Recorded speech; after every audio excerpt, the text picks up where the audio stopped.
নারায়ণগঞ্জের সিদ্ধিরগঞ্জে রেলওয়ের সরকারি জমি দখলকে কেন্দ্র করে নিট কনসার্ন গ্রুপ অব ইন্ডাস্ট্রিজ এবং বৈষম্য বিরোধী ছাত্র জনতার মধ্যে ধাওয়া পাল্টা ধাওয়া এবং ভাঙচুরের ঘটনা ঘটে। শনিবার সকাল 10:30টায় পাঠানটুলি এলাকায় মানববন্ধন এবং টিনের বেড়া ভাঙার মাধ্যমে উত্তেজনার সূচনা হয়।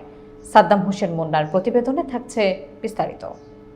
জানা যায়, সাব্বির ভুঁইয়া নামে এক ব্যক্তি নিজেকে নিট কনসার্নের ভেতরের 4% জমির মালিক দাবি করে তা ছাত্রনেতা পরিচয়ধারী আনিককে পাওয়ার অব অ্যাটর্নি দেন। এরপর আনিক এবং তার অনুসারীরা জমি দখলকারী আখ্যা দিয়ে প্রতিষ্ঠানটির বিরুদ্ধে আন্দোলনে নামে। এক পর্যায়ে তাদের টিনের বেড়া ভাঙচুরে প্রতিষ্ঠানটির শ্রমিকরা প্রতিরোধ করে তোলে। বিকেলে উভয় পক্ষ মুখোমুখি হলে উত্তেজনা বাড়ে। বৈষম্য বিরোধী ছাত্র পরিচয়ে একদল স্লোগান দিয়ে পুলিশ কর্মকর্তাদের সঙ্গে অসদাচরণ করে। পরে সেনাবাহিনী উপস্থিত হয়ে বিকেল 5:30টার দিকে পরিস্থিতি নিয়ন্ত্রণে আনে। জেলা সহকারী পুলিশ সুপার হাসিনুজ্জামান জানান, সেনাবাহিনী বর্তমানে পরিস্থিতি তদারকি করছে।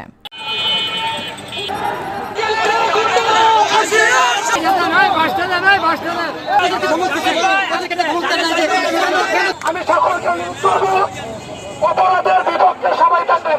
আমাদের কোম্পানির মালিক কখনো সরকার বিরোধী কাজ করে নাই। সরকার যা ডিসিশন দিতে আমাদের লোকের সেটাই ফাইনাল করবে।